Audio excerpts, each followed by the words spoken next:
Queridos, quando o cristianismo iniciou em Jerusalém, ele alcançou primeiramente o segmento social dos excluídos, em todos os sentidos, excluídos econômicos, excluídos sociais. As histórias dos leprosos, dos cegos, dos aleijados que eram alcançados são histórias mais do que simplesmente de extensões da graça de Deus, espiritualmente falando.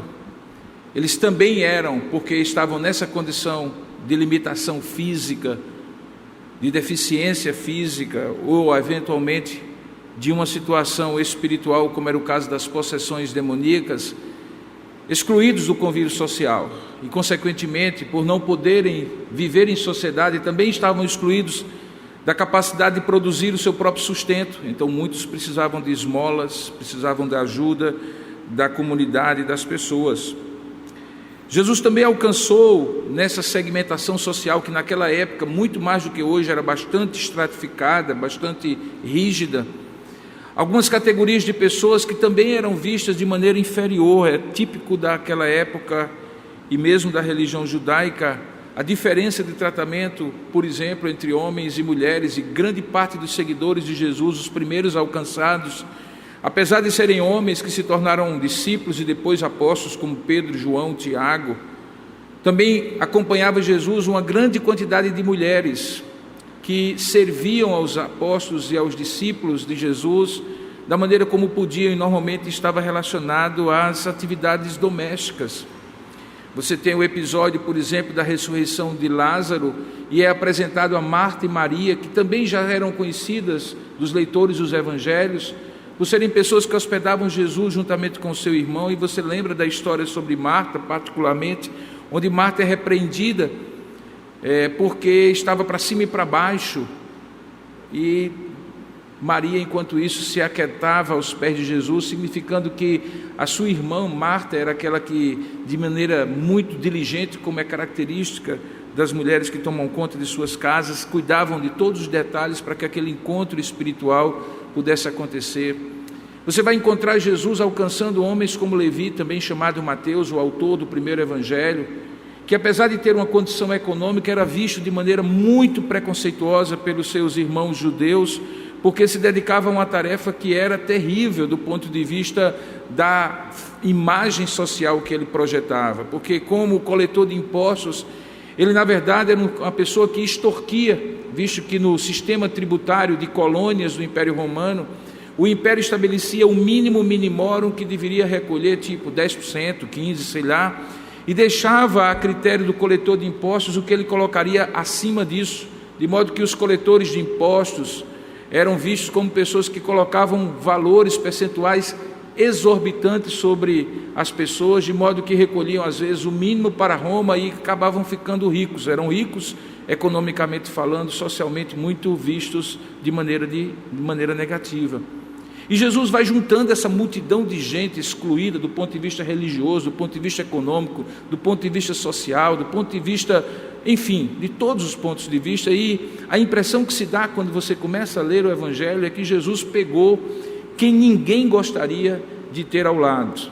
E de fato, se você olhar direitinho, em grande parte dos discípulos de Jesus, você vai encontrar pessoas que não encontravam-se, não eram incluídas em nenhuma categoria que provavelmente nós chamaríamos hoje de classe média alta, os poderosos. É verdade que de vez em quando o Evangelho fala de um Nicodemos, que era o principal dos judeus, membro do Sinédrio, que procura Jesus lá em João capítulo 3, na madrugada. É bem verdade que de vez em quando aparece uma mulher rica, um homem rico, uma pessoa que de repente tem um certo status. Em Lucas capítulo 7, por exemplo, a gente é apresentado ao milagre da cura do servo de um centurião romano, um homem que cuidava de uma tropa numerosa, que tinha um status social por conta do seu cargo militar muito grande na história, e que ali também é de alguma maneira destacado. À medida que o Evangelho vai crescendo, Jesus já ressurreto aos céus, nós estamos expondo o livro de Atos, saímos já de Jerusalém, chegamos a Judéia e Samaria, na segunda etapa da descrição longa de 28 capítulos do evangelista Lucas. A gente vai percebendo que esse perfil vai fazendo com que o Evangelho também atinja classes sociais mais altas, pessoas numa posição econômica e social mais destacada. O fato é que aquela antiga opção preferencial pelos pobres, tão decantada pela teologia da libertação, principalmente na década de 70 e 80, não era por razões naturalmente econômicas ou sociais, embora uma pessoa que social e economicamente é excluída, ela se abre provavelmente muito mais para a intervenção divina, para o sobrenatural, do que uma pessoa que tem o dinheiro para pagar o remédio, ou ir para o melhor médico, que tem condição de ter a fartura sobre a mesa e assim por diante. Essa é a razão, inclusive, porque Jesus adverte que os ricos deveriam procurar ser humildes diante de Deus, como carentes de tudo, como se pobres fossem. Ele diz: bem-aventurados os humildes de espírito, mostrando que muitas vezes a pujança material deve ser revestida de uma humildade espiritual. Mas à medida que a igreja vai se expandindo, o livro de Atos descreve pessoas sim, em posições de destaque, vão sendo encontradas pelo Evangelho.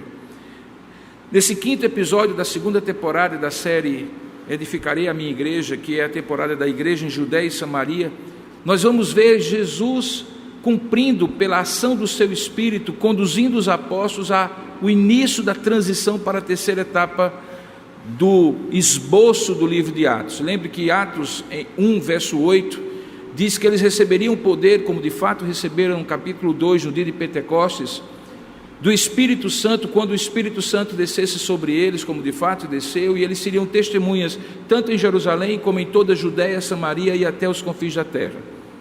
Nós já vimos nos 8 primeiros capítulos, para ser mais exato, nos 7 primeiros capítulos, a igreja em Jerusalém. Começamos desde a chegada do Evangelho em Samaria, a fazer essa transição para a 2ª etapa do versículo 1, capítulo 1, verso 8, que é a igreja em Judéia e Samaria. Vimos nos episódios anteriores, inclusive, um marco divisor, um divisor de águas, que foi a conversão do principal perseguidor da igreja, Saulo de Tarso. Em Atos capítulo 9, é descrito como ele é alcançado pelo Evangelho. No capítulo seguinte, capítulo 8, o Evangelho chega a Samaria. Nós encontramos o Evangelho, no capítulo 9, Paulo é alcançado pelo Evangelho, e no capítulo seguinte, que é o capítulo 10, nós encontramos o Evangelho encontrando pela primeira vez pessoas gentílicas. Quem eram os gentios? Eram aqueles que absolutamente não eram nem judeus, nem mesmo frequentadores das sinagogas, alguns chamados prosélitos. Não eram samaritanos também, porque nem habitavam necessariamente na região da Samaria, nem cultuavam no lugar onde os samaritanos tinham feito um culto rival ao culto em Jerusalém.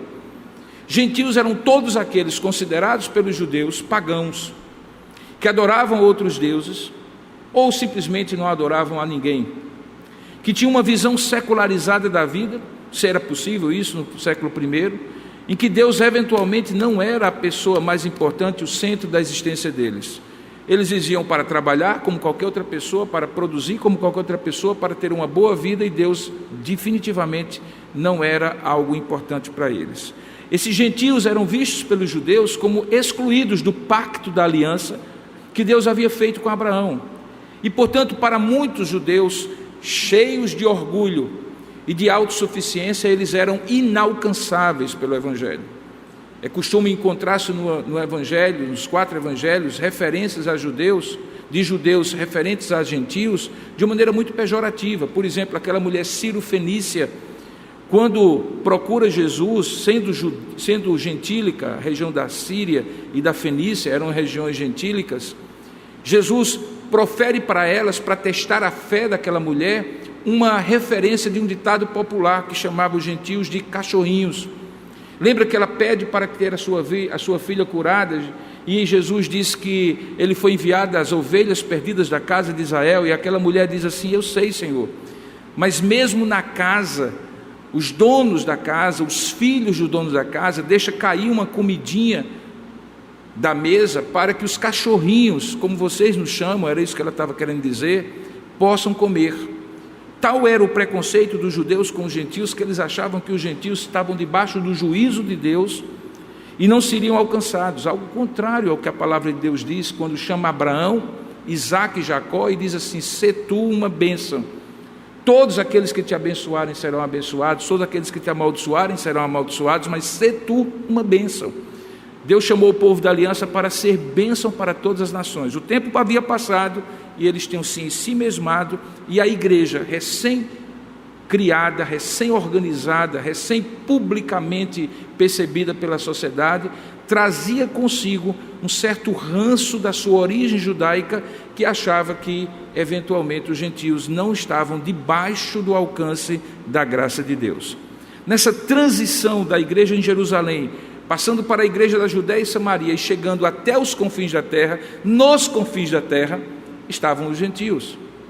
E não eram confins apenas geográficos, porque em alguns centros urbanos, como por exemplo Damasco, a própria Jerusalém, Antioquia da Síria, que vai aparecer no capítulo 13, você tinha uma população cosmopolita, eram centros, entroncamentos comerciais, sociais, com muita troca de produtos, serviços e trocas simbólicas, culturais. Havia gentios ali entre eles, de várias religiões. Portanto, de alguma maneira, os confins da terra também estavam muito próximos deles, algo parecido com as nossas grandes metrópoles. Até uma cidade como João Pessoa, que não é uma metrópole, já vê nas suas ruas haitianos, venezuelanos, pessoas de outras nacionalidades, infelizmente muitos deles fugindo da miséria e da pobreza com movimentos migracionais. Mas numa cidade como São Paulo, por exemplo, calcula-se que você tem 195 a 200 etnias e cidadanias devidamente catalogadas. Você vai no centro de São Paulo, você encontra bolivianos, paraguaios, venezuelanos, de todo tipo de gente. Portanto, os confins da terra também estão no meio da nossa cidade. Mas nesse texto que nós vamos expor nessa manhã, nós vamos encontrar o Evangelho chegando aos gentios de maneira intencional para o cumprimento de Atos capítulo 1, verso 8. E eu convido então você a abrir a palavra de Deus no livro de Atos, capítulo 10, onde nós vamos ver como um personagem de uma classe superior, de origem militar, representa de maneira simbólica a chegada do cristianismo para os gentios e a transição para um novo momento da história de Atos. Abra sua Bíblia, portanto, em Atos capítulo 10, ou acompanhe nas plataformas, você também que está eventualmente conosco participando, eu gostaria de lhe convidar a acompanhar a leitura conosco. Atos capítulo 10, a partir do verso 1. Eu não vou ler o texto todo, é um texto longo, mas eu vou ler partes para que você possa ter o todo da história. Diz assim a palavra de Deus no versículo 1: Morava em Cesareia um homem de nome Cornélio, centurião da corte chamada Italiana, piedoso e temente a Deus com toda a sua casa, e que fazia muitas esmolas ao povo e de contínuo orava a Deus. Esse homem observou claramente durante uma visão, cerca da hora 9 do dia, 3 horas da tarde, um anjo de Deus que se aproximou dele e lhe disse: Cornélio. E este, fixando nele os olhos e possuído de temor, perguntou: Que é, Senhor? E o anjo então lhe disse: As tuas orações e as tuas esmolas subiram para a memória diante de Deus. Agora envia mensageiros a Jope e manda chamar Simão Pedro, que tem por sobrenome Pedro. Ele está hospedado na casa de outro Simão, conhecido como Simão Curtidor, porque trabalhava com peles de animais, cuja residência está situada à beira-mar. Logo que ele se retirou, ou logo que retirou o anjo que lhe falava, chamou 2 dos seus domésticos e um soldado piedoso dos que estavam a seu serviço, e havendo-lhes contado tudo, enviou-os a Jope. No dia seguinte, indo eles de caminho, e estando já perto da cidade, subiu Pedro ao eirado, que era uma espécie de laje, uma espécie de plataforma em cima da casa que ficava no primeiro andar, por volta da hora 6ª, meio-dia, sol a pino. E mesmo assim, como era costume, nas 3 vezes do dia, como judeu, ele orava a Deus, embora já fosse, obviamente, apóstolo de Cristo, mantinha esse costume. Ele então, na hora 6ª, a fim de orar, sobe naquele lugar e, naturalmente, estando com fome, é meio-dia, ele quis comer. Mas enquanto lhe preparavam a comida no andar de baixo, ele teve um êxtase. A palavra que é usada aqui é uma visão. Então ele viu o céu aberto e descendo um objeto como se fosse um grande lençol, que era baixado à terra pelas 4 pontas do lençol. E em cima, dentro do lençol, havia toda sorte de quadrúpedes, de répteis da terra e de aves do céu. E ouvindo-se uma voz que se dirigia a ele, disse assim: levanta-te, Pedro, mata e come. Mas Pedro replicou: de modo nenhum, Senhor, porque eu jamais comi coisa alguma comum e imunda. E segunda vez a voz lhe falou: ao que Deus purificou, não consideres comum. E sucedeu isto por 3 vezes, e logo aquele objeto foi recolhido ao céu. O que significaria aquela visão para Pedro? É justamente aquilo que eu gostaria de expor nessa manhã. Curva a sua cabeça por um instante, vamos ler a palavra, vamos orar e pedir a bênção de Deus sobre a leitura da palavra feita. Ó Deus amado e querido Pai, nós rogamos nesse momento que o Senhor, na medida em que a Tua palavra é inspirada pelo Teu Espírito e suficiente já para falar ao nosso coração, o Senhor ainda tenha misericórdia de nós, que além da leitura possamos ouvir a Tua voz pela exposição fidedigna da Tua palavra. Pai, de mim mesmo eu não consigo expor a Tua palavra a ponto de produzir aquilo que Tu queres produzir no coração de cada um de nós, que é transformação espiritual. Eu posso até explicar, Senhor, porque eu estudei sobre essa palavra, mas eu não quero falar como alguém que está descrevendo a Tua palavra, comentando a Tua palavra. Eu te peço que pela Tua misericórdia Tu fales por meio da Tua palavra e pela minha boca, de tal maneira que eles aqui, onde quer que esse sermão seja visto e ouvido, possam ter ouvido a Tua palavra por meio das minhas palavras. Eu te peço que Tu tenhas misericórdia de mim, Pai, porque sou limitado, fraco e pecador. Purifica, portanto, os meus lábios, santifica o meu coração e usa-me nessa hora na vida dos meus irmãos, dos meus amigos. E ao mesmo tempo, assim como fizeste entre Cornélio e Pedro, prepara também o coração daqueles que estão aqui, dos que vão ver e ouvir, para escutarem a Tua palavra. Portanto, dilata o coração deles, expande o coração deles para abrigar toda a riqueza da Tua palavra e que ela seja transformadora na vida de cada um de nós. É o que nós oramos em nome e para a glória de Jesus. Amém. Queridos, essa é a 3ª vez que Lucas menciona a cidade de Cesareia. Havia 2 Cesareias. Havia a Cesareia de Filipe, que ficava para dentro do continente, e que está descrita em Mateus capítulo 16, quando Jesus pergunta aos seus discípulos: me diga uma coisa, quem o povo diz que eu sou? E eles dizem várias respostas, e ele então se volta para os discípulos e pergunta: e vós, quem dizeis que eu sou? Naquele momento há o que nós chamamos de confissão petrina. Pedro diz assim: tu és o Cristo, o Filho do Deus vivo. E aí, justamente nessa ocasião, Jesus diz assim: pois sobre esta afirmativa, que é pedra, que é rocha, eu edificarei a minha igreja, que é o tema da nossa mensagem. Essa era Cesareia de Filipe.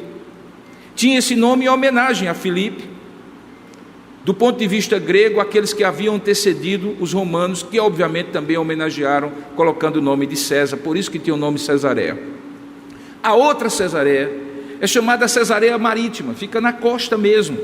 Ainda hoje tem as suas ruínas preservadas, um lugar belíssimo para se visitar, se um dia você for para Israel. Naquele lugar, Paulo vai ser preso antes de ir para Roma, tempos depois desse episódio aqui. Mas Cesareia Marítima ficava mais ou menos entre a terra de Israel e o norte, onde já estava o Líbano, as regiões conhecidas na antiguidade como Síria, Fenícia, toda aquela costa que começa da faixa de Gaza no sul e vai até o norte, já na fronteira com a Síria. Essa é a 3ª vez que Lucas menciona Cesareia.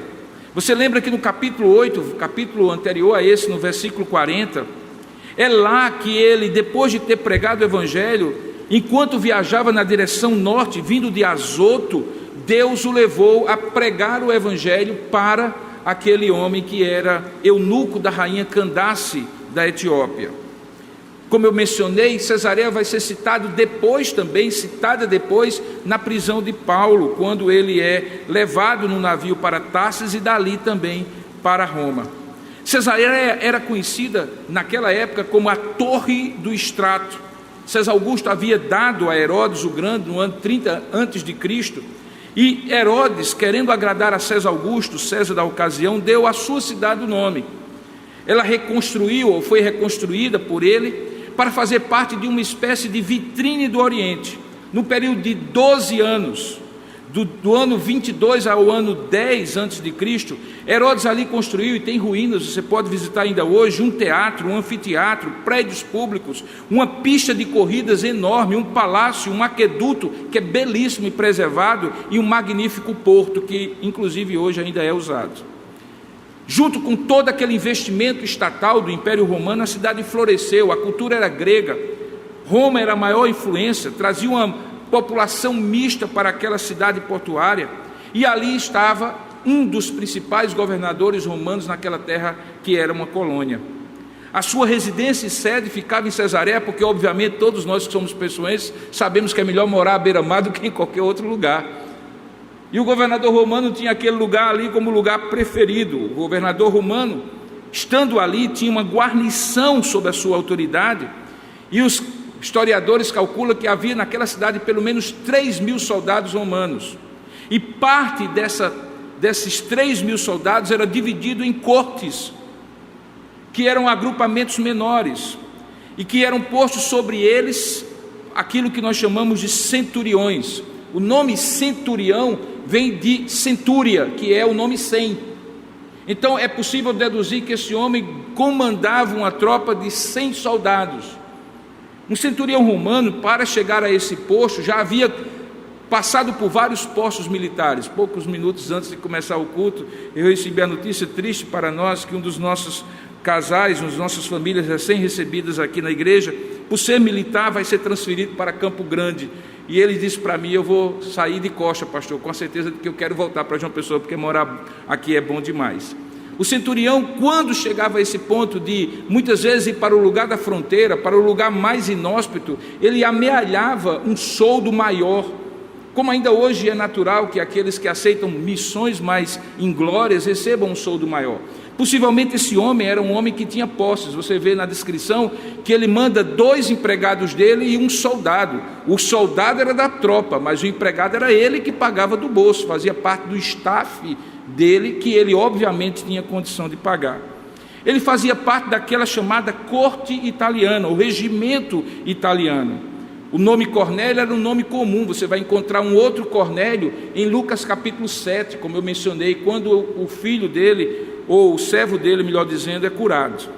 Mas o mais importante dessa história não é todas essas informações culturais que podem ser dadas para você entender a importância desse homem. Esse homem não era um homem qualquer.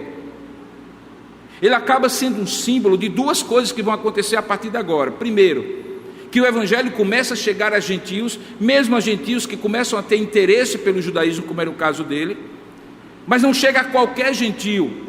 Começa a ter algumas pessoas que no livro de Atos, Lucas vai fazer questão de destacar, inclusive pelo nome, provavelmente para que os seus leitores tenham uma ideia exata de que o cristianismo não era apenas para a população mais desfavorecida, mas tinha suficiência, coerência, conteúdo para atrair mentes mais privilegiadas do ponto de vista da formação educacional.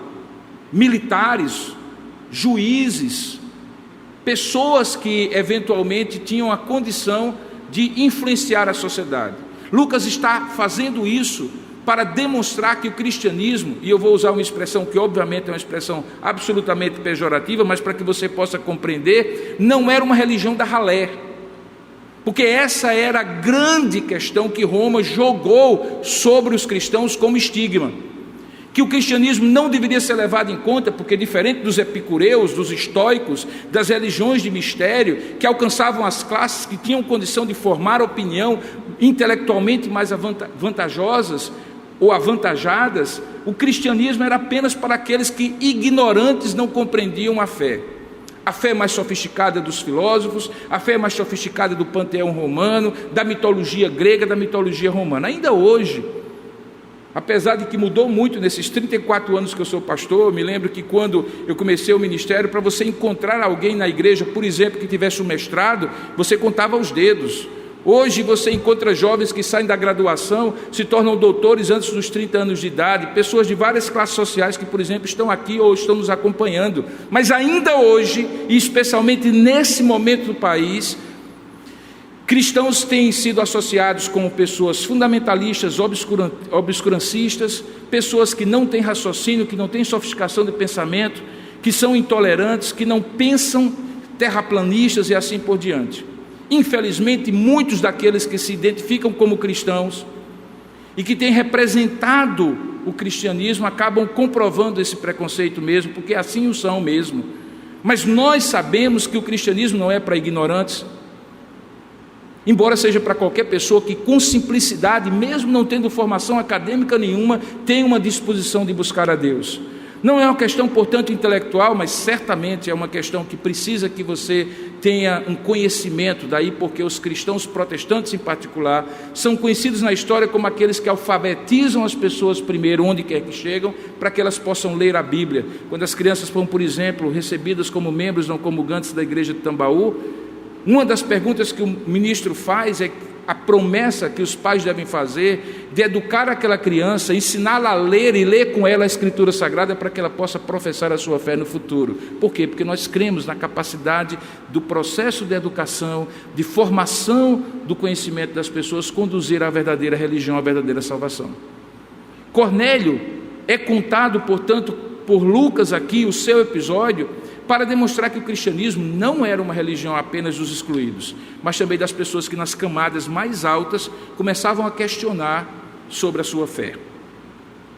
Apesar disso, o mais importante mesmo é a descrição espiritual que é feita de Cornélio. Veja aí no versículo 2, que Lucas, depois de apresentá-lo do ponto de vista social, de quem ele era, do ponto de vista da sua função militar, diz que ele era um homem piedoso, veja o verso 2, e temente a Deus, e dizia que essa influência se espalhava com toda a sua casa. Ele era piedoso e temente a Deus com toda a sua casa, e era uma pessoa que, por causa dessa piedade e temor a Deus, fazia muitas esmolas ao povo, era um benfeitor, e de contínuo cultivava uma vida devocional, porque diz o texto que ele orava a Deus.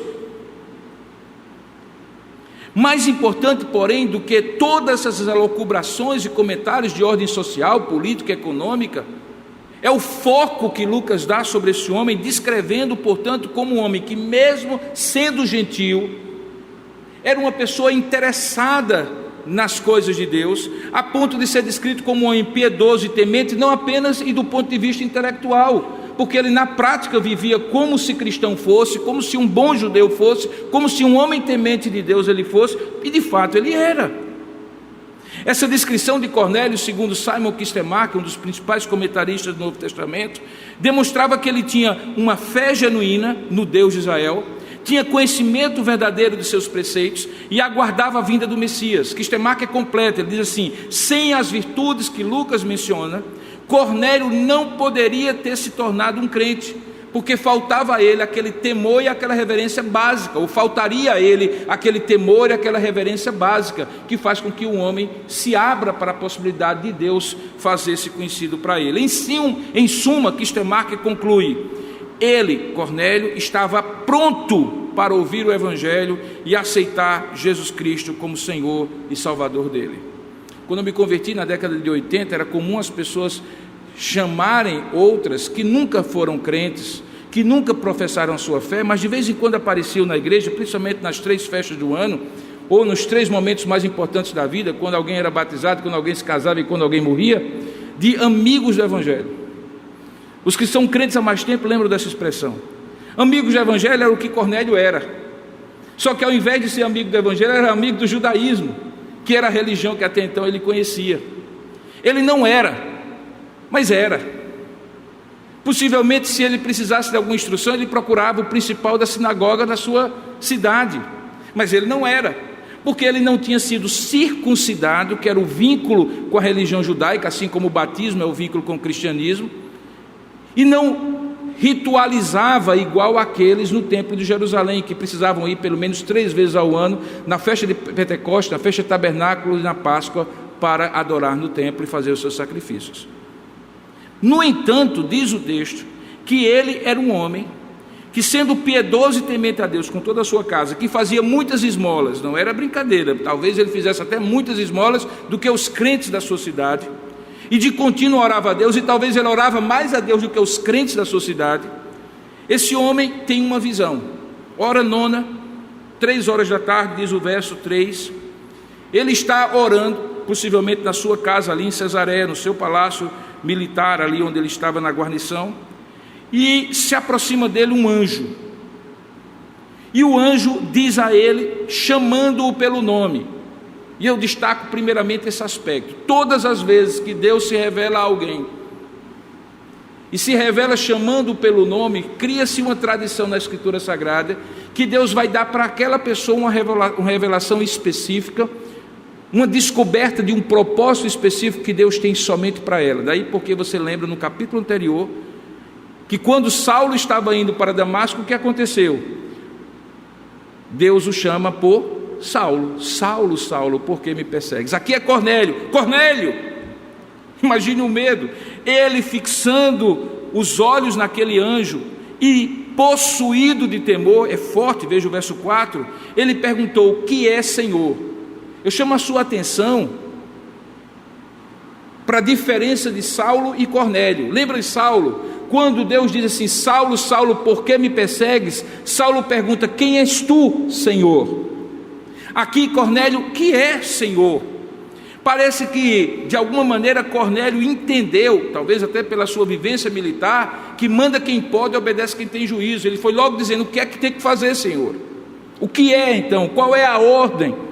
E então Deus diz para ele, ou o anjo diz para ele em nome de Deus: as tuas orações e as tuas esmolas subiram para a memória diante de Deus. É curiosa essa expressão, porque talvez seja uma das únicas no Novo Testamento e no Antigo Testamento em que Deus revela a nós que Ele vai fazendo uma contabilidade divina mesmo antes da pessoa professar a sua fé em Jesus Cristo. Sabe por quê? Porque assim como toda verdade de Deus, toda verdade do homem dita pelo homem é verdade de Deus, seja ele quem for, crente ou não, verdade é verdade de Deus e mentira é mentira do diabo, seja crente ou não que a profere, também é verdade na Escritura Sagrada que tudo aquilo que é feito para o bem manifesta a graça geral de Deus por meio daquela pessoa.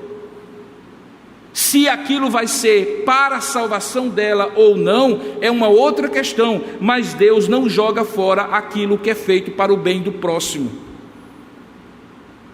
Como a gente vai ver aqui na frente, ele precisou reconhecer Jesus como Senhor, e essas boas obras anteriores dele não entraram nessa equação, mas entraram na equação de que Deus estava registrando por serem expressões da graça geral de Deus, que usa quem Ele quer, como Ele quer, para fazer o bem a quem Ele quer. Quando um médico que é ateu, que blasfema contra Deus, entra numa sala de cirurgia e é usado com as mãos e a habilidade que Deus lhe deu para curar alguém, quem curou? Foi o médico? Não, o médico foi instrumento, quem curou foi Deus.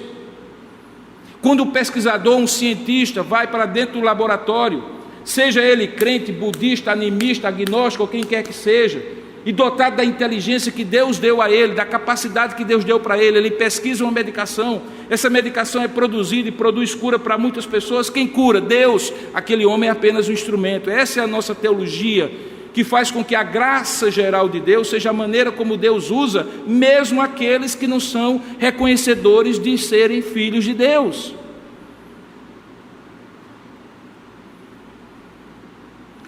Diz o texto que Deus falou pelo anjo que as orações e as esmolas de Cornélio subiram para a memória diante de Deus. Eu sou capaz de dizer aos irmãos que aquelas memórias, daquelas esmolas e daquelas orações, que Deus estava proferindo, que Deus estava registrando do que Cornélio fazia, já eram manifestações de um propósito que Deus tinha na vida de Cornélio, para alcançá-lo nesse episódio que nós vamos descrever agora. Não eram à toa, eles não prepararam Cornélio, eles já eram os preparativos de Deus na vida de Cornélio, para que em determinado momento ele viesse a conhecer a verdade por inteiro. Veja a ordem que é dada para ele no versículo 5 do capítulo 10. E é interessante esse advérbio de modo que agora. Olha, é o seguinte, Cornélio, até agora é memória, e Deus registrou, mas agora você vai conhecer a razão mais profunda, a motivação mais profunda, o propósito mais santo, a razão mais significativa de você fazer o bem, de você dar esmolas, de você orar. Você agora vai entender de onde vem o temor no seu coração, que mesmo sendo um homem poderoso, que mesmo sendo um homem que tem homens à sua obediência, se curva diante da autoridade maior que é a do Criador. Você agora vai entender. Agora envia mensageiros à cidade de Jope, manda chamar Simão, que tem por sobrenome Pedro. Cornélio não sabia quem era Pedro, precisou ser explicado para ele. Ele vai estar na casa de um outro Simão, não confunda, um é Simão Pedro, Cornélio. Quem você mandar, vá procurar não para a casa de Simão Pedro, porque Pedro não mora lá. Pedro está lá, Cornélio. Ele está, na verdade, na casa de um homem sim, que mora lá. Chama-se Simão Curtidor, e como é muito comum, eu vou dizer para você, é Simão Curtidor, aquele homem que trabalha com peles, possivelmente inclusive peles marítimas, porque Jope também era uma cidade marítima. O texto diz que logo que se retirou o anjo que ele falava, impactado pelo que havia acontecido, Cornélio chama 2 dos seus domésticos e um soldado piedoso dos que estavam a seu serviço, conta para eles os detalhes do que havia ocorrido e manda-os para cumprir a missão. A partir daqui, a visão, ou aquilo que Lucas descreve, nos leva a 3 conclusões, e eu gostaria de conversar com você sobre elas hoje pela manhã. Você vai perceber, em primeiro lugar, uma condução sobrenatural de Deus em todos os acontecimentos. E vou dizer mais, uma condução sobrenatural e sincrônica, em alguns momentos até simultânea. Deus fazendo algo aqui com Simão Pedro, enquanto está fazendo algo aqui com Cornélio, em algo semelhante ao que ele havia descrito no capítulo 9 anterior a esse, quando ele estava falando com Saulo no caminho para Damasco, e enquanto isso falando com Ananias na cidade de Damasco, dizendo que o que estava acontecendo com Saulo era um propósito dele, e que ele deveria ir lá para orar e o homem deixar de ser cego e começar a pregar o evangelho, porque Deus havia transformado. O primeiro aspecto que eu gostaria que você entendesse, a partir daquilo que eu vou lendo e comentando com você, é que Deus conduz de maneira soberana, simultânea e muitas vezes sincrônica, ao mesmo tempo, os acontecimentos, de tal maneira que Deus, enquanto falava com o centurião Cornélio, na cidade de Cesareia, Deus falava com Pedro, o apóstolo, na cidade de Jope. E parece que nós estamos diante de um padrão aqui, e esse padrão decorre de um aspecto da natureza de Deus. É que Deus é mesmo Senhor do tempo e da história, é que Deus mesmo é soberano, Ele não dá ponto sem nó, Ele trabalha aqui, trabalha ali, faz as duas coisas se juntarem. Isso aconteceu já na minha vida várias vezes, eu imagino que na sua também. Alguns reportam isso como coincidência, como sorte, como alguém que facilitou as coisas. Deus lá do alto deve dar uma grande gargalhada e dizer assim: não sabe ele que fui eu que fiz tudo isso? Ele vai descobrir, e quando você descobre, você entra numa dimensão de comunhão com Deus que lhe deixa tranquilo, porque você então deixa de trabalhar e operar na base da sorte e do azar, das coisas aleatórias que você não controla, e obviamente ninguém controla, e começa a viver a sua vida de maneira calma, serena e tranquila, sabendo que é Deus que faz todas as coisas acontecerem. Você vai ter que fazer alguma coisa, logicamente, mas mesmo aquilo que você fizer estará sendo conduzido por Deus. Por quê? Porque Deus, de maneira soberana, simultânea e algumas vezes sincrônica, Ele dirige todos os acontecimentos. Como é que a gente vê isso? Vamos a partir do verso 8.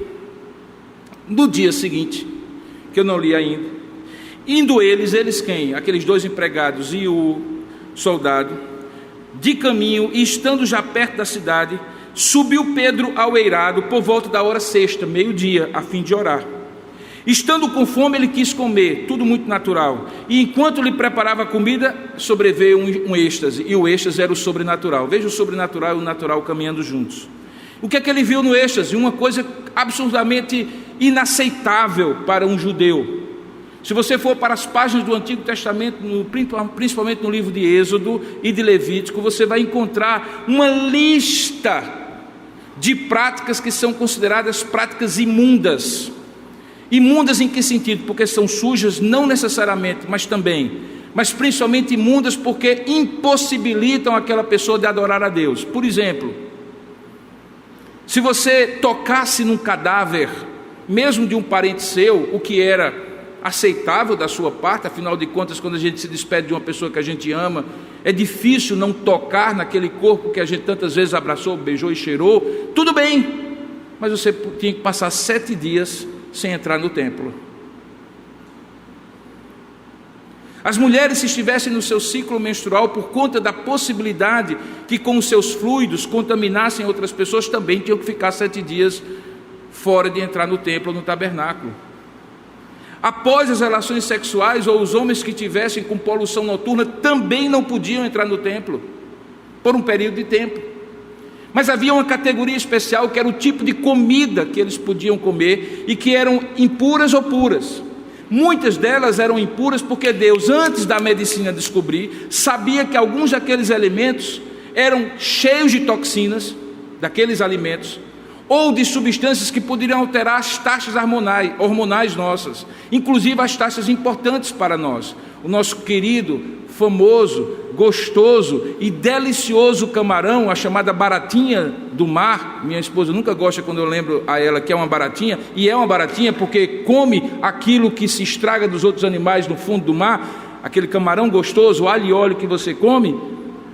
Era proibido aos judeus, justamente pela possibilidade de aumentar inclusive as taxas de colesterol e outros danos à saúde. Deus sabia tudo, os judeus naquela época não sabiam nada. Deus disse: não coma camarão. Mas isso só valia para o Velho Testamento, diga-se de passagem. Hoje você segura em outras taxas e se delicie com o seu camarão, por favor. A razão disso era outra, era para mostrar que havia uma santidade de Deus, de tal maneira que o meu corpo, a minha adoração, a minha saúde, a maneira como eu me relacionava com os demais, tudo isso implicava em culto a Deus. Imundo era a minha atitude se eu chegasse na presença de Deus sem levar em conta nada disso e oferecesse a Deus, ao Deus que é santo, santo, santo. Muito mais do que a comida e as questões sanitárias, higiênicas e médicas, era o princípio por trás. Deus é santo, não chegue diante dele de outra forma ou de qualquer jeito. Leve em conta essas coisas, preserve a santidade do seu corpo, da sua alma, dos seus propósitos, de tudo que você é, para oferecer um culto integral a Deus. Por que eu estou dizendo tudo isso? Porque a visão é dantesca, literalmente falando. Pedro está na plataforma em cima da sua casa, ou da casa de Simão Curtidor, melhor dizendo. Não sei se porque estava com fome, era meio-dia. O fato é que ele teve um êxtase, olhou e viu um lençol, um pano enorme, seguro pelas 4 pontas, com todo tipo, diz o texto no versículo 12, de quadrúpedes, de animais, de répteis da terra e de aves dos céus, inclusive, e talvez algumas aves de rapina, que comiam também restos de animais mortos, e que eram proibidos aos judeus, obviamente. E aí diz uma voz no versículo 13: vamos, Pedro, se levanta, mata e come. Pedro, judeu, então disse: Senhor, eu nunca, jamais, verso 14, comi coisa alguma comum e imunda. Eram 2 categorias, todas 2 proibidas ao judeu. E a segunda voz então dá a senha de todo o texto. A segunda vez que a voz é ouvida é dito assim: o que Deus purificou, não consideres comum. No texto grego a ideia é assim: ao que Deus santificou, ao que Deus separou para si, porque a palavra de santificação é a palavra de separação. Deus separa. Quando a gente pega um instrumento musical aqui, a gente compra para a igreja e diz assim: isso aqui está consagrado a Deus, significa que está consagrado ao serviço. Quando a gente aluga um galpão que antes era um lugar onde se guardava cigarros da Souza Cruz e que foi comprado, não, alugado pela igreja, comprado ao Senhor, abençoa, mas alugado pela igreja e reforma, e aqui é um lugar santificado, não é porque esse lugar aqui deixou de ser um lugar com paredes, pregos e todas as outras coisas, cimento e assim por diante. Está separado, dedicado. O que Deus está dizendo é: ao que Deus separou para si, não considere como alguma coisa comum, impura ou indigna. E isso aconteceu 3 vezes. Os comentaristas dizem que isso aconteceu 3 vezes porque Pedro gostava com essa ideia de 3, né? Porque ele havia negado Jesus 3 vezes, então ele era um cara que era teimoso para se convencer das coisas. Deus aqui faz esse negócio acontecer 3 vezes diante dele. E aquele objeto foi recolhido ao céu. O que é que acontece? Pedro ainda estava perplexo no verso 17, de qual seria o significado daquela visão. E os homens enviados da parte de Cornélio, ali no verso 17, aqui é a casa de Simão, pararam junto à porta, chamando, indagavam se ali estava Simão, por sobrenome Pedro. Enquanto Pedro, e a coisa muito interessante é, enquanto aqui, enquanto acolá, veja o verso 17, enquanto no verso 19, e tem outros enquantos no texto. Isso é sincronicidade, simultaneidade. Deus está agindo aqui, Deus está agindo lá, Deus está fazendo as pontas se juntarem. Enquanto meditava acerca da visão, disse-lhe o Espírito: estão aí. Olha, ele ouviu bater. Simão, a empregada de Simão também. Pedro, talvez não. Mas enquanto estavam batendo na porta, Deus fala por intermédio do Espírito, dizendo assim: tem aí fora 2 homens que te procuram. Levanta-te, desce, vai com eles, nada duvidando, porque fui eu que os enviei. Veja a sincronicidade, a soberana vontade de Deus operando sobre todas as coisas, através de todas as coisas. E desce Pedro, verso 21, aqui me tendes, sou eu a quem buscais, a que viestes? E olha a descrição que os empregados de Cornélio dizem: ele é um homem reto, o centurião Cornélio, nosso Senhor, homem reto e temente a Deus, e tendo bom testemunho de toda a nação judaica, foi instruído por um santo anjo para chamar-te à tua casa e ouvir as tuas palavras. Verso 23, Pedro convida-os ao entrar, hospeda-os possivelmente porque já era tarde do dia, e à noite passada, no dia seguinte, diz o verso 23, levantou-se e partiu com eles, e junto com Pedro foram alguns irmãos dos que habitavam em Jope consigo.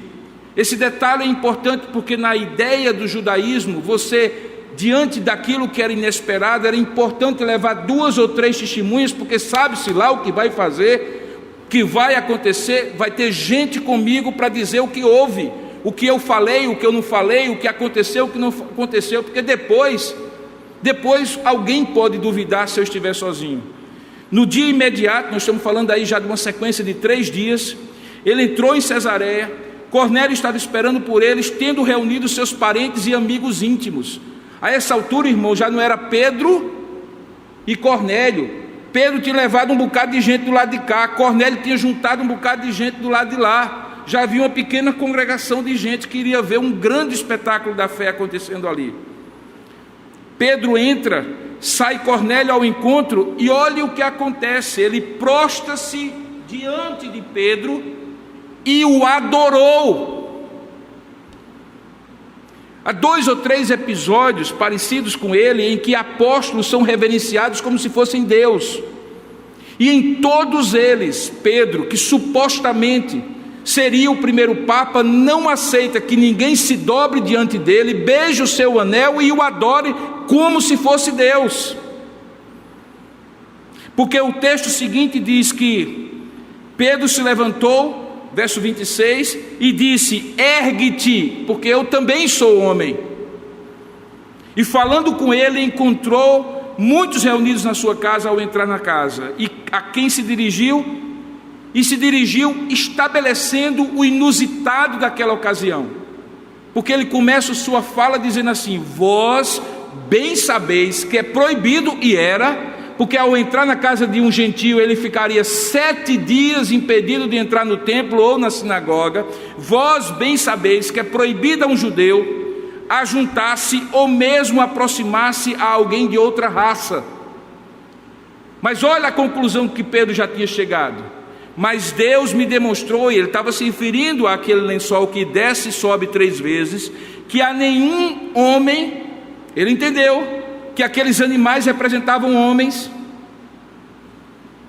inclusive que agora ele estava encontrando, que até então, como judeu, ele chamava de cachorrinhos, que eram imundos do ponto de vista ritual.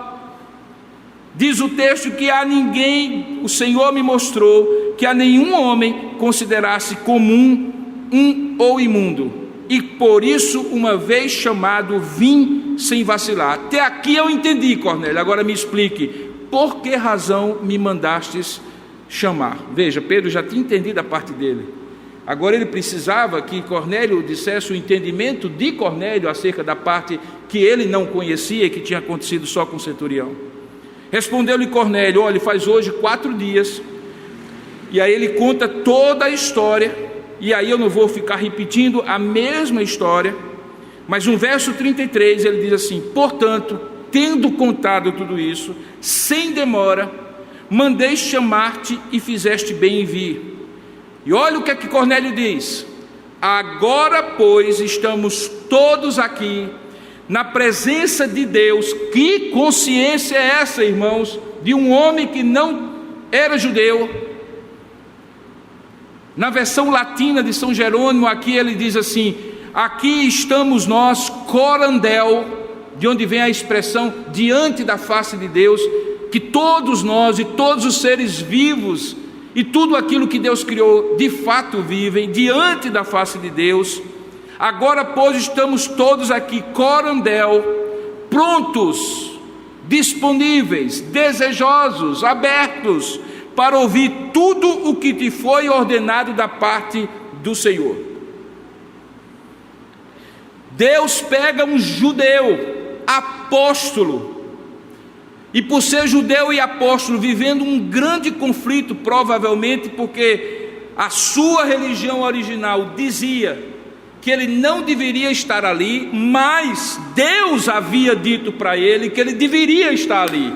Pergunta ao dono da casa para onde ele havia sido enviado: me diga, por que razão me mandaste buscar? E o dono da casa disse: aconteceu isso, isso, isso e isso, e agora nós estamos todos aqui. Pelo jeito, você veio na presença de Deus, nós estamos na presença de Deus, portanto todos estão na presença de Deus. Por favor, fala o que de Deus é preciso ser falado.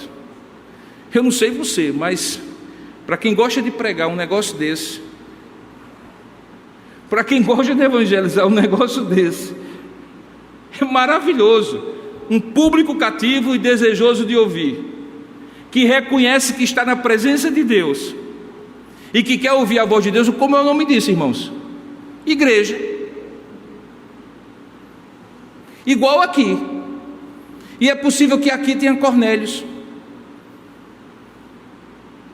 É possível que aí tenha Cornélios, que Deus reuniu na virtualidade e na presença dele, porque ele é Deus soberano do tempo e da história, do mundo real e presencial, e do mundo real e virtual, porque todos são reais diante de Deus, porque Deus está fora do tempo.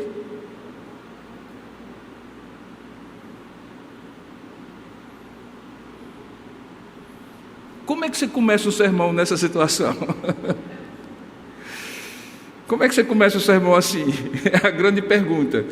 Quando eu dei aula de homilética no Seminário Presbiteriano do Norte, a principal questão é: quem é o seu público-alvo? Além daquilo que você já preparou, que você estudou do texto, quem é o seu público-alvo? Para que você responda as perguntas que provavelmente são feitas, para que você seja objetivo naquilo que precisa ser falado. Pedro não fez sermão de homilética, não fez aula de homilética. Então Pedro vai naquilo que é fundamental. Ele começa do contexto. Ele diz, verso 34: reconheço por verdade que Deus não faz acepção de pessoas. Pelo contrário, em qualquer nação, aquele que o teme e faz o que é justo lhe é aceitável. E esta é a palavra que Deus enviou aos filhos de Israel. E aí Pedro vai para o Evangelho. E aí chega no meu segundo ponto.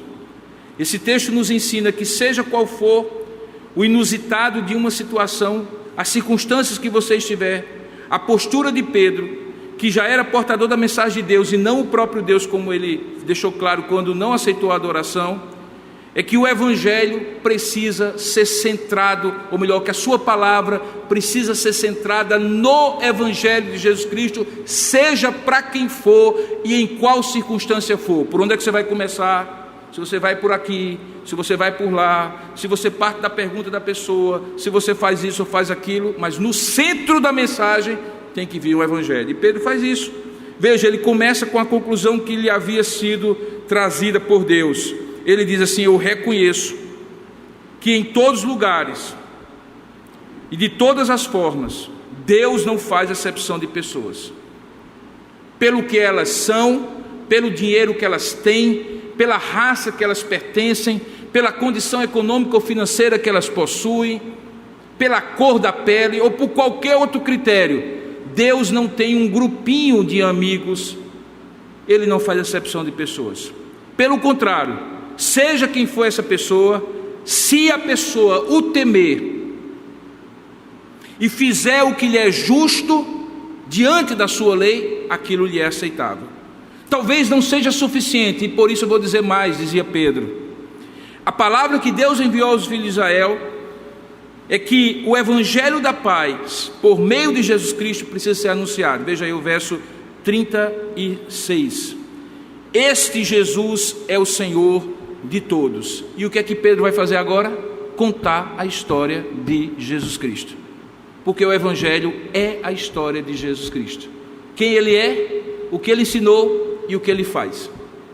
Veja a partir do verso 37, ele diz assim: vós conheceis a palavra que se divulgou por toda a Judeia, tendo começado desde a Galileia, depois do batismo que João pregou. Como Deus ungiu a Jesus de Nazaré com o Espírito Santo e com poder, o qual andou por toda parte fazendo o bem e curando a todos os oprimidos do diabo, porque Deus era com ele. Nós somos testemunhas de tudo o que ele fez na terra dos judeus e em Jerusalém, e ao qual também tiraram a vida pendurando-o no madeiro. A este Deus ressuscitou no terceiro dia e concedeu que ele fosse manifesto, não a todo o povo, mas às testemunhas que foram anteriormente escolhidas por Deus, isto é, a nós, como discípulos, que comemos e bebemos com ele, depois que ressurgiu dentre os mortos.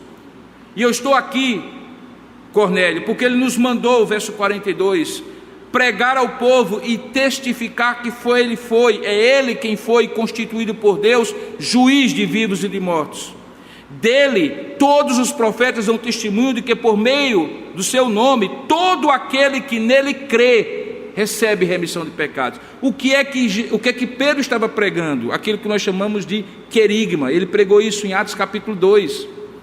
E todos os sermões que Lucas descreve no livro de Atos se resumem a isso. Jesus veio como cumprimento das promessas e profecias do Antigo Testamento. Jesus viveu uma vida perfeita, morreu uma morte perfeita, ressuscitou de maneira perfeita, foi assunto aos céus de maneira perfeita e voltará para julgar o homem e os homens vivos e mortos.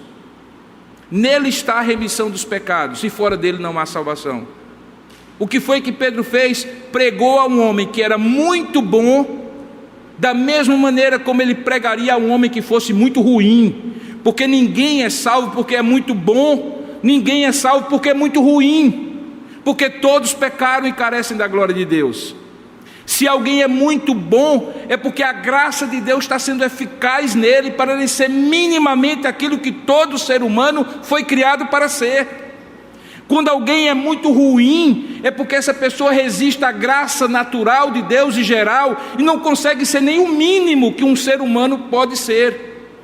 Seja num caso, seja no outro, o Evangelho é pregado para um descrente, para um crente, bom ou ruim, preto ou branco, rico ou pobre, judeu ou gentil, do mesmo jeito, porque sem Cristo não há possibilidade de salvação. E Cornélio precisava saber disso.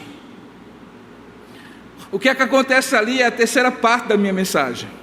Enquanto Deus está agindo de maneira soberana, síncrona e algumas vezes simultânea, ao mesmo tempo que Pedro centra a sua mensagem no Evangelho e não aceita a adoração porque é portador da transformação que só o Evangelho pode dar e não o transformador na pessoa dele, isso proporciona que Deus haja de maneira sobrenatural. Veja, Deus está conduzindo, alguém está se colocando como instrumento dele, e quando essas duas coisas juntam, irmãos, o que Deus faz é absolutamente maravilhoso. Olha o que é que diz o verso 44, nós estamos chegando ao final da mensagem. Ainda Pedro falava estas coisas quando caiu, o Espírito Santo. O texto é forte, caiu mesmo, foi derramado. Inclusive este é um dos símbolos do batismo por aspersão, quando é derramado sobre nós a água como símbolo do Espírito, que já foi derramado em nós quando somos convertidos pelo Senhor. Então, quando caiu sobre o Espírito Santo sobre todos os que ouviam a palavra, preste bem atenção, todos que ouviam a palavra, o Espírito Santo caiu sobre ele, e os fiéis judeus que eram da circuncisão, que provavelmente tinham vindo com Pedro da casa de Simão para acompanhar ele como testemunha, admiraram-se. Eram gentios, irmãos. Como é que o Espírito Santo ia descer em gente que não era judeu? Era a admiração deles. Admiraram-se porque também sobre os gentios foi derramado o dom do Espírito Santo. É a terceira vez para um terceiro grupo diferente. Atos capítulo 2, só judeus. Atos capítulo 8, samaritanos. Atos capítulo 10, gentios. Alguns chegam a dizer que são 3 Pentecostes: o Pentecoste judaico, o Pentecoste samaritano e o Pentecoste gentílico. Uma época de transição para mostrar que todos que creem em Cristo são incluídos nessa nova realidade chamada igreja, diferentemente do Antigo Testamento, que só era para judeus, na visão dos próprios judeus. O que é que acontece? A mesma coisa que acontece no capítulo 2. Eles ouviam aquelas pessoas, veja aí no verso 46, falando em línguas e engrandecendo a Deus. É a mesma expressão que tem em Atos capítulo 2, quando pessoas de várias nacionalidades ouviam eles falando na nacionalidade, na língua deles, as maravilhas de Deus. Não eram línguas estranhas que precisavam ser traduzidas, eram línguas como se hoje fosse sueco, norueguês, malaio, filipino, espanhol, português. E o estranho é que todos eram judeus, e nesse caso aqui todos eram gentios. Deus havia dado uma dotação especial para as pessoas começarem a engrandecer o nome dele, para que todos tivessem testemunho que era ele que estava fazendo. Então Pedro perguntou. E aí tem uma coisa interessante. Lembra de Atos capítulo 8? Quando Filipe está pregando para aquele eunuco na carruagem, ele explica o livro de Isaías, o eunuco se converte, aí é o eunuco que pergunta a Filipe: me diga uma coisa, tem um pouquinho de água aqui ao lado, um pouquinho ou muitinho, não sei, tem água aqui ao lado. O que é que impede que eu seja batizado? Agora eu entendi. Diz aí, Filipe, o que é que impede que eu seja batizado aqui? E Filipe disse: nada. Basta que você crê em Jesus Cristo. Esse é o único critério. Aqui é o contrário. É Pedro que pergunta, provavelmente porque estava vendo a admiração dos judeus que tinham acompanhado. E aí, gente? Está vendo aí o que aconteceu? Como é que alguém pode recusar a água para que eles não sejam batizados? Aqueles que, como nós, judeus, receberam o Espírito Santo. O que é que acontece logo depois? O último verso que nós vamos ler. Ordenou que eles fossem batizados em nome de Jesus Cristo, e ali eles ficaram alguns dias fazendo um discipulado. Qual é a conclusão que nós chegamos a desse texto, chegando ao final da nossa mensagem? Primeiro, que Deus cumpre o seu propósito maior, cumprindo pequenos propósitos individuais e particulares na vida de determinadas pessoas. Qual era o propósito maior? Que o evangelho chegasse aos gentios. Quem foi o premiado? Cornélio.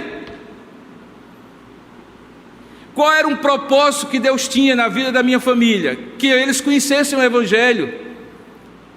A quem ele alcançou primeiro? A Robinho.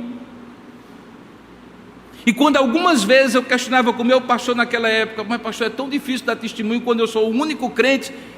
Ele dizia assim: no mar há poucos faróis, na costa há poucos faróis, e para iluminar uma grande treva só precisa de uma luz. Você é o farol na sua casa. Cornélio era o farol na sua casa, e mais do que isso, Cornélio passaria a ser um farol entre todos os gentios. Você entende agora que sua história não é a sua história?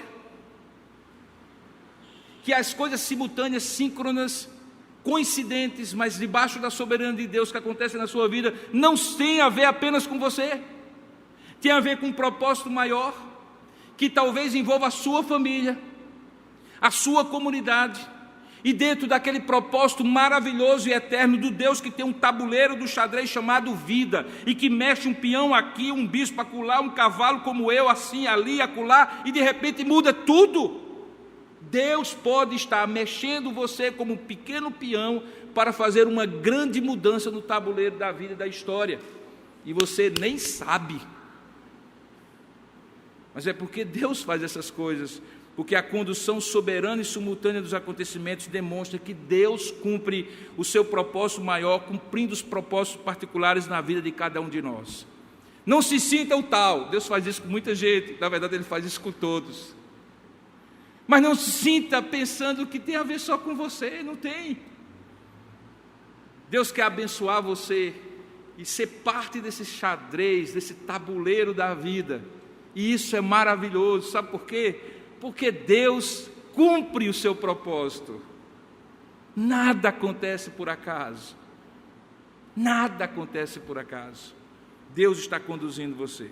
Segunda lição, Deus nos ensina a não limitar a ação de Deus às nossas preconcepções. Essa grande lição foi Pedro que teve que aprender. Pedro estava certo, porque dentro da tradição religiosa dele era isso que ele tinha que dizer: Senhor, que é isso? Eu nunca comi nada em comum, ou melhor, comum e imundo. Como é que eu posso comer agora? Mas veja, Deus quebra nos evangelhos inteiros, na palavra de Deus inteiro, nossas preconcepções, nossas limitações de visão, nossa cegueira de achar que Deus é quadradinho no sentido de que Ele não é soberano para fazer infinitamente além daquilo que pedimos ou pensamos. Certamente naquilo que Ele revela, Ele não desmente aquilo que Ele revela, mas há muita coisa que eu acho que Deus revela, e eu preciso reconsiderar, será que é isso mesmo? Será que essa maneira que eu estou vendo é essa mesma?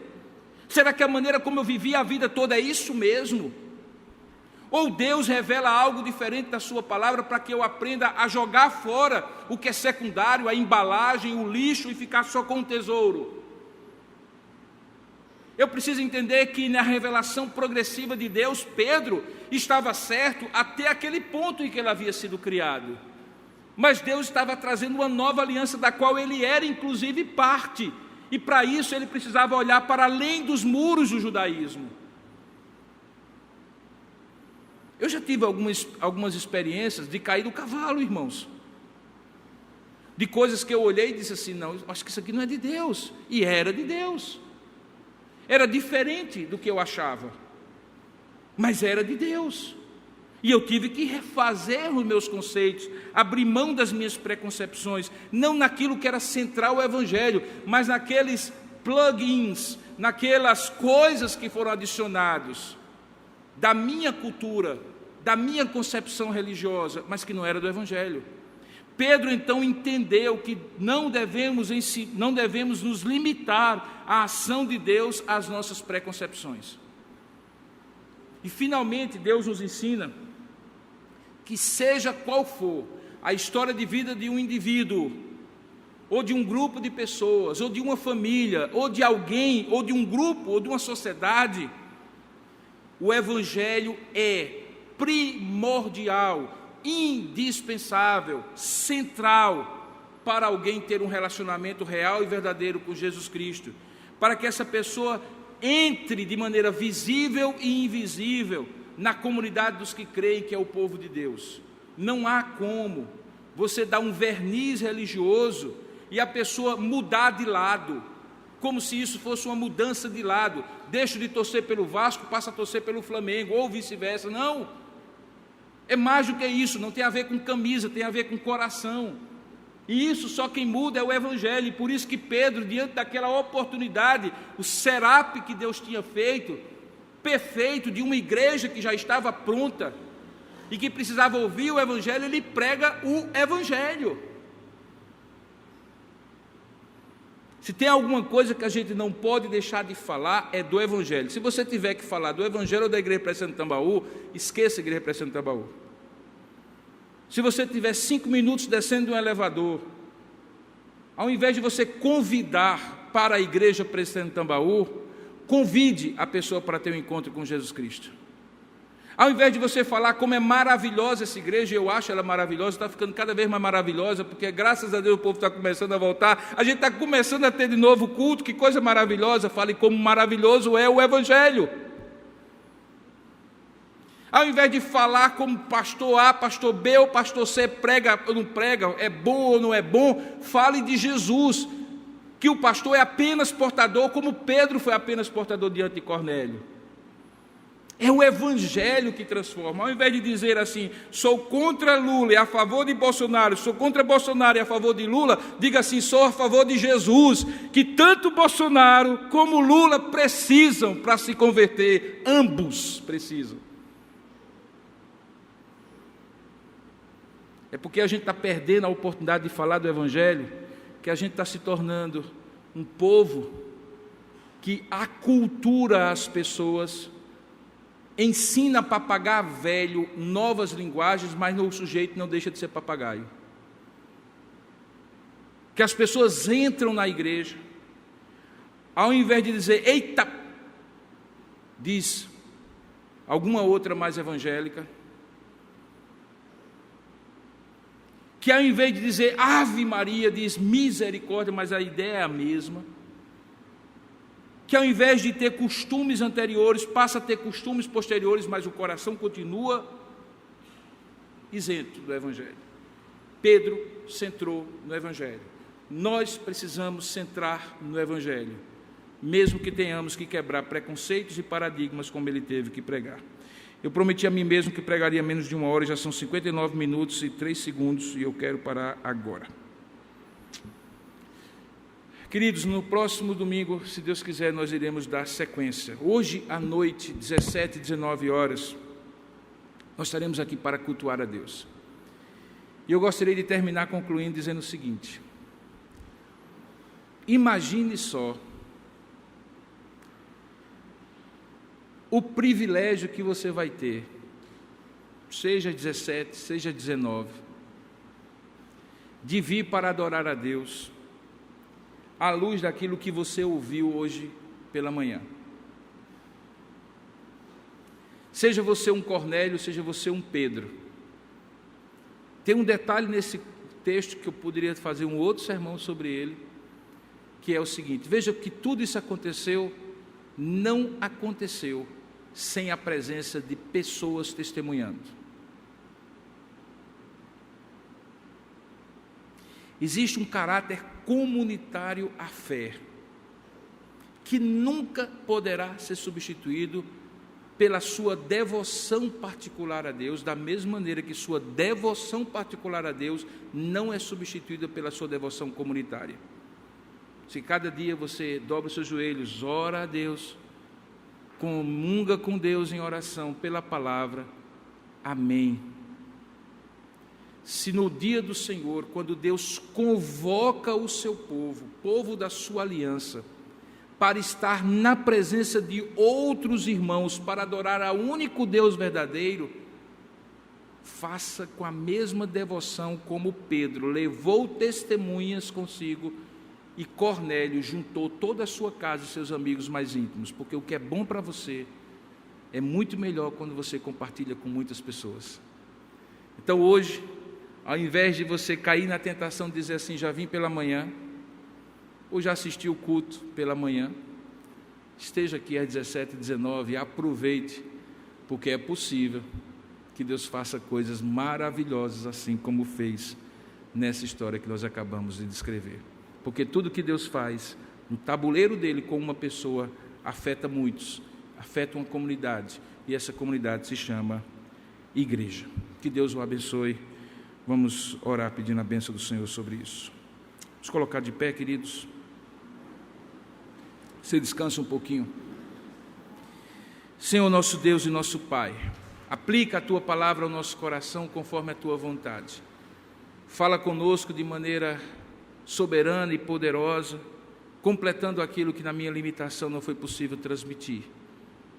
Que se houver Cornélios entre nós, ou entre aqueles que estão participando à distância, que seja o dia de abrir o coração e seja o dia de ouvir o Evangelho, talvez já conhecido, mas de maneira diferente, com a fé e a confiança de que todo esse tempo Deus preparou este momento para que, ouvindo o Evangelho de apenas um homem temente e piedoso, Cornélio se torne, seja ele Cornélio qual for, um homem cheio do Espírito Santo, professando a sua fé em Jesus Cristo e completo agora para viver com Deus.